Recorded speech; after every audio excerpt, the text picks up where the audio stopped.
Capítulo 1. De la división del trabajo. El mayor progreso de la capacidad productiva del trabajo y la mayor parte de la habilidad, destreza y juicio con que ha sido dirigido o aplicado parecen haber sido los efectos de la división del trabajo. Será más fácil comprender las consecuencias de la división del trabajo en la actividad global de la sociedad si se observa la forma en que opera en algunas manufacturas concretas.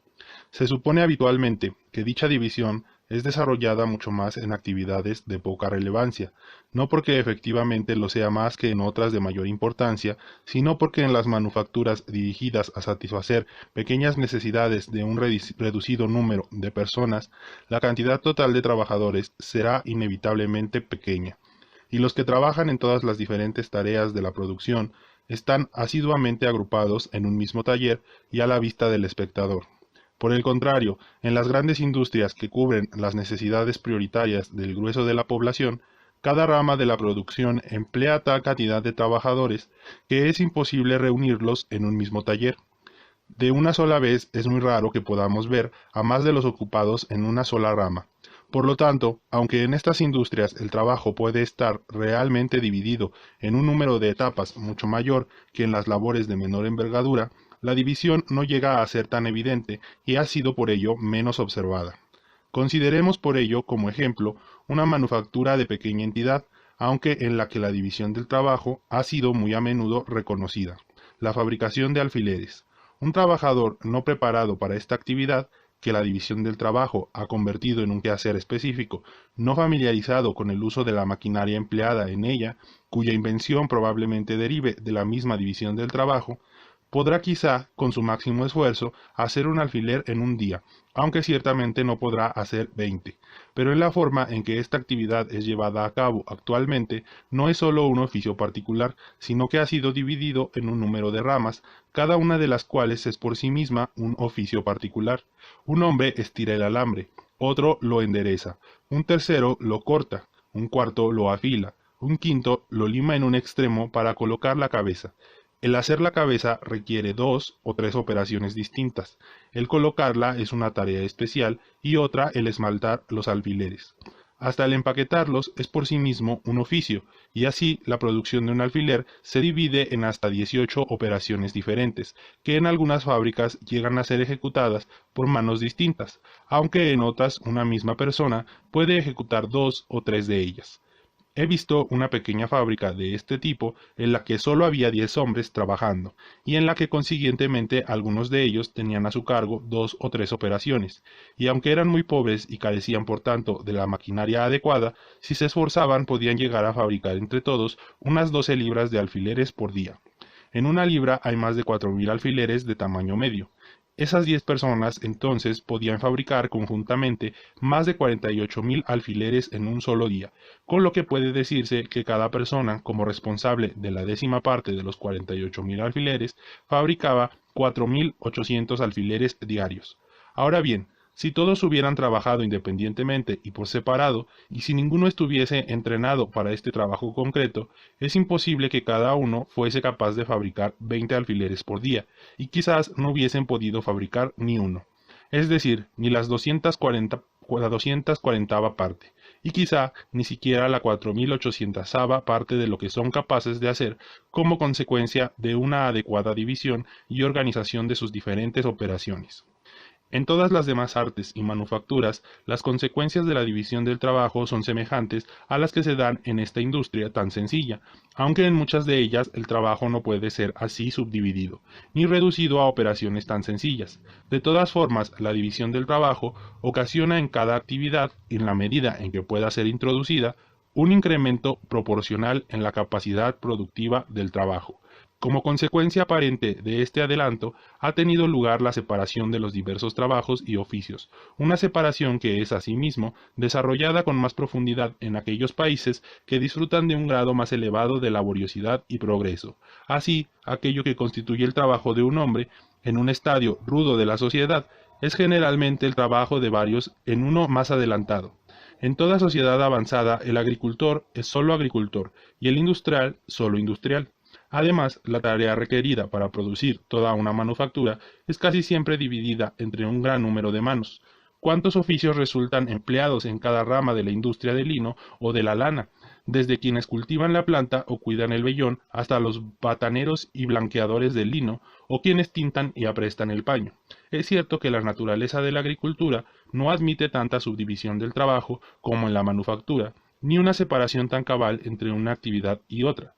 Es imposible separar tan completamente la tarea del ganadero de la del cultivador como la del carpintero de la del herrero. El hilandero es casi siempre una persona distinta del tejedor, pero el que ara, rastrilla, siembra y cosecha es comúnmente la misma persona. Como esas diferentes labores cambian con las diversas estaciones del año, es imposible que un hombre esté permanentemente empleado en ninguna de ellas. Esta imposibilidad de llevar a cabo una separación tan profunda y completa de todas las ramas del trabajo empleado en la agricultura es probablemente la razón por la cual la mejora en la capacidad productiva del trabajo en este sector no alcance siempre el ritmo de esa mejora en las manufacturas.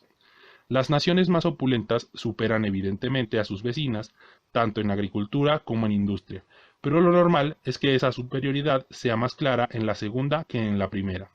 Sus tierras están en general mejor cultivadas y al recibir más trabajo y más dinero producen más relativamente a la extensión y fertilidad natural del suelo, pero esta superioridad productiva no suele estar mucho más que en proporción a dicha superioridad en trabajo y dinero. En la agricultura, el trabajo del país rico no es siempre mucho más productivo que el del país pobre, o al menos nunca es tanto más productivo como lo es normalmente en la industria.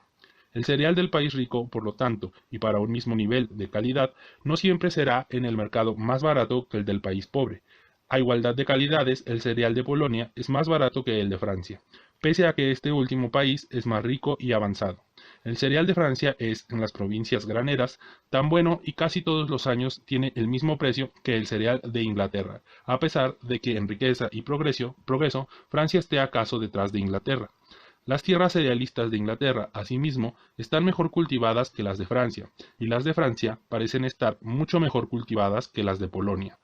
Pero aunque el país más pobre, a pesar de la inferioridad de sus cultivos, puede en alguna medida rivalizar con el rico en la baratura y calidad de sus granos, no podrá competir con sus industrias, al menos en las manufacturas que se ajustan bien al suelo, clima y situación del país rico. Las sedas de Francia son mejores y más baratas que las de Inglaterra porque la industria de la seda, al menos bajo los actuales aranceles a la importación de la seda en bruto, no se adapta tan bien al clima de Inglaterra como al de Francia. Pero la ferretería y los tejidos ordinarios de lana de Inglaterra son superiores a los de Francia, sin comparación, y también mucho más baratos considerando una misma calidad. Se dice que en Polonia virtualmente no hay industrias de ninguna clase, salvo un puñado de esas rudas manufacturas domésticas sin las cuales ningún país puede subsistir. Este gran incremento en la labor que un mismo número de personas puede realizar como consecuencia de la división del trabajo se debe a tres circunstancias diferentes. Primero, al aumento en la destreza de todo trabajador individual. Segundo, al ahorro del tiempo que normalmente se pierde al pasar de un tipo de tarea a otro. Y tercero, a la invención de un gran número de máquinas que facilitan y abrevian la labor y permiten que un hombre haga el trabajo de muchos. En primer lugar, el aumento de la habilidad del trabajador necesariamente amplía la cantidad de trabajo que puede realizar, y la división del trabajo, al reducir la actividad de cada hombre a una operación sencilla y al hacer de esta operación el único empleo de su vida, inevitablemente aumenta en gran medida la destreza del trabajador. Un herrero corriente, que aunque acostumbrado a manejar el martillo nunca lo ha utilizado para fabricar clavos, no podrá, si en alguna ocasión se ve obligado a intentarlo, hacer más de 200 o 300 clavos por día, y además los hará de muy mala calidad. Un herrero que esté habituado a hacer clavos pero cuya ocupación principal no sea esta, difícilmente podrá, aun con su mayor diligencia, hacer más de 800 o 1000 al día. Pero yo he visto a muchachos de menos de 20 años de edad que nunca habían realizado otra tarea que la de hacer clavos y que podían, cuando se esforzaban, fabricar cada uno más de 2300 al día. Y la fabricación de clavos no es en absoluto una de las operaciones más sencillas. Una misma persona hace soplar los fuelles, aviva o modera el fuego según convenga, calienta el hierro y forja cada una de las partes del clavo. Al forjar la cabeza se ve obligado, además, a cambiar de herramientas. Las diversas operaciones en las que se subdivide la fabricación de un clavo o un botón de metal son todas ellas mucho más simples y habitualmente es mucho mayor la destreza de la persona cuya vida se ha dedicado exclusivamente a realizarlas. La velocidad con que se efectúan algunas operaciones en estas manufacturas excede a lo que quienes nunca las han visto podrían suponer que es capaz de adquirir la mano del hombre. En segundo lugar, la ventaja obtenida mediante el ahorro del tiempo, habitualmente perdido al pasar de un tipo de trabajo a otro, es mucho mayor de lo que podríamos imaginar a simple vista. Es imposible saltar muy rápido de una clase de labor a otra que se lleva a cabo en un sitio diferente y con herramientas distintas. Un tejedor campesino que cultiva una pequeña granja consume un tiempo considerable en pasar de su telar al campo y del campo a su telar. Si dos actividades pueden ser realizadas en el mismo taller, la pérdida de tiempo será indudablemente mucho menor. Sin embargo, incluso en este caso es muy notable. Es normal que un hombre haraganee un poco cuando sus brazos cambian de una labor a otra. Cuando comienza la tarea nueva, rara vez está atento y pone interés. Su mente no está en su tarea y durante algún tiempo está más bien distraído que ocupado con diligencia. La costumbre de haraganear o de aplicarse con indolente descuido, que natural o más bien necesariamente adquiere todo trabajador rural, forzado a cambiar de trabajo y herramientas cada media hora, y a aplicar sus brazos en 20 formas diferentes a lo largo de casi todos los días de su vida, lo vuelve casi siempre lento, perezoso e incapaz de ningún esfuerzo vigoroso, incluso en las circunstancias más apremiantes. Por lo tanto, independientemente de sus deficiencias en destreza, basta esta causa sola para reducir de manera considerable la cantidad de trabajo que puede realizar. En tercer y último lugar, todo el mundo percibe cuánto trabajo facilita y abrevia la aplicación de una maquinaria adecuada. Ni siquiera es necesario poner ejemplos. Me limitaré a observar, entonces, que la invención de todas esas máquinas que tanto facilitan y acortan las tareas derivó originalmente de la división del trabajo. Es mucho más probable que los hombres descubran métodos idóneos y expeditos para alcanzar cualquier objetivo cuando toda la atención de sus mentes está dirigida hacia ese único objetivo que cuando se disipa entre una gran variedad de cosas, y resulta que, como consecuencia de la división del trabajo, la totalidad de la atención de cada hombre se dirige naturalmente hacia un solo y simple objetivo. Es lógico esperar, por lo tanto, que alguno u otro de los que están ocupados en cada rama específica del trabajo descubra pronto métodos más fáciles y prácticos para desarrollar su tarea concreta, siempre que la naturaleza de la misma admita una mejora de ese tipo. Una gran parte de las máquinas utilizadas en aquellas industrias en las que el trabajo está más subdividido fueron originalmente invenciones de operarios corrientes que, al estar cada uno ocupado en un quehacer muy simple, tornaron sus mentes hacia el descubrimiento de formas más rápidas y fáciles de llevarla a cabo. A cualquiera que esté habituado a visitar dichas industrias, le habrán enseñado frecuentemente máquinas muy útiles inventadas por esos operarios para facilitar y acelerar su labor concreta. En las primeras máquinas de vapor se empleaba permanentemente a un muchacho para abrir y cerrar alternativamente la comunicación entre la caldera y el cilindro, según el pistón subía o bajaba. Uno de estos muchachos, al que le gustaba jugar con sus compañeros, observó que si ataba una cuerda desde la manivela de la válvula que abría dicha comunicación hasta otra parte de la máquina, entonces la válvula se abría y cerraba sin su ayuda, y le dejaba en libertad para divertirse con sus compañeros de juego. Uno de los mayores progresos registrados en esta máquina desde que fue inventada resultó así un descubrimiento de un muchacho que deseaba ahorrar su propio trabajo. No todos los avances en la maquinaria, sin embargo, han sido invenciones de aquellos que las utilizaban. Muchos han provenido del ingenio de sus fabricantes, una vez que la fabricación de máquinas llegó a ser una actividad específica por sí misma, y otros han derivado de aquellos que son llamados filósofos o personas dedicadas a la especulación, y cuyo oficio es no hacer nada pero observarlo todo. Por eso mismo, son a menudo capaces de combinar las capacidades de objetos muy lejanos y diferentes. En el progreso de la sociedad, la filosofía o la especulación deviene, como cualquiera otra labor, el oficio y ocupación principal o exclusiva de una clase particular de ciudadanos. Y también, como cualquier otra labor, se subdivide en un gran número de ramas distintas, cada una de las cuales ocupa a una tribu o clase peculiar de filósofos. Y esta subdivisión de la tarea en filosofía, tanto como en cualquier otra actividad, mejora la destreza y ahorra tiempo. Cada individuo se vuelve más experto en su propia rama concreta, más trabajo se lleva a cabo en el conjunto y por ello la cantidad de ciencia resulta considerablemente expandida. La gran multiplicación de la producción de todos los diversos oficios, derivada de la división del trabajo, da lugar, en una sociedad bien gobernada, a esa riqueza universal que se extiende hasta las clases más bajas del pueblo. Cada trabajador cuenta con una gran cantidad del producto de su propio trabajo, por encima de lo que él mismo necesita. y como los demás trabajadores están exactamente en la misma situación, él puede intercambiar una abultada cantidad de sus bienes por una gran cantidad, o lo que es lo mismo, por el precio de una gran cantidad de bienes de los demás. Los provee abundantemente de lo que necesitan, y ellos le suministran con amplitud lo que necesita él, y una plenitud general se difunde a través de los diferentes estratos de la sociedad.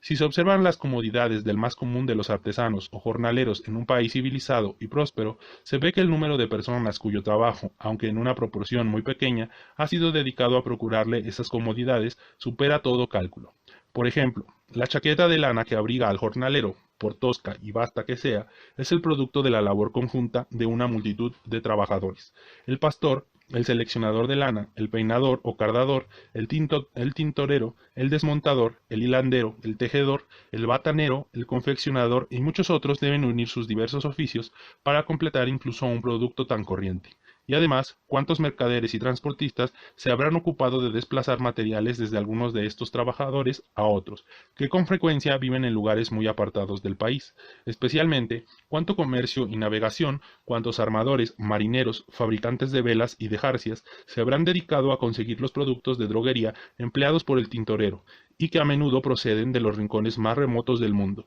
Y también, ¿qué variedad de trabajo se necesita para producir las herramientas que utiliza el más modesto de esos operarios? Por no hablar de máquinas tan complicadas como el barco del navegante, el batán del batanero o incluso el telar del tejedor, consideremos solo las clases de trabajo que requiere la construcción de una máquina tan sencilla como las tijeras con que el pastor esquila la lana de las ovejas, el minero, el fabricante del horno donde se funde el mineral, el leñador que corta la madera, el fogonero que cuida el crisol, el fabricante de ladrillos, el albañil, los trabajadores que se ocupan del horno, el fresador, el forjador, el herrero. Todos deben agrupar sus oficios para producirlas. Si examinamos análogamente todas las distintas partes de su vestimenta o su mobiliario, la tosca camisa de lino que cubre su piel, los zapatos que protegen sus pies, la cama donde descansa y todos sus componentes, el hornillo donde prepara sus alimentos, el carbón que emplea a tal efecto, extraído de las entrañas de la tierra y llevado hasta él, quizás, tras un largo viaje por mar y por tierra, todos los demás utensilios de su cocina, la vajilla de su mesa, los cuchillos y tenedores, los platos de peltre o loza en los que corta y sirve sus alimentos, las diferentes manos empleadas en preparar su pan y cerveza, la ventana de cristal que deja pasar el calor y la luz, pero no el viento y la lluvia, con todo el conocimiento y el arte necesarios para preparar un invento tan hermoso y feliz, sin el cual estas regiones nórdicas de la Tierra no habrían podido contar con habitaciones confortables, junto con las herramientas de todos los diversos trabajadores empleados en la producción de todas esas comodidades. Si examinamos, repito, todas estas cosas y observamos qué variedad de trabajo está ocupada en torno a cada una de ellas, comprenderemos que sin la ayuda y cooperación de muchos miles de personas, el individuo más insignificante de un país civilizado no podría disponer de las comodidades que tiene, comodidades que solemos suponer equivocadamente que son fáciles y sencillas de conseguir. Es verdad que en comparación con el lujo extravagante de los ricos, su condición debe parecer sin duda sumamente sencilla, y sin embargo, también es cierto que las comodidades de un príncipe europeo no siempre superan tanto a las de un campesino laborioso y frugal, como las de éste superan a las de muchos reyes africanos, que son los amos absolutos de las vidas y libertades de 10.000 salvajes desnudos.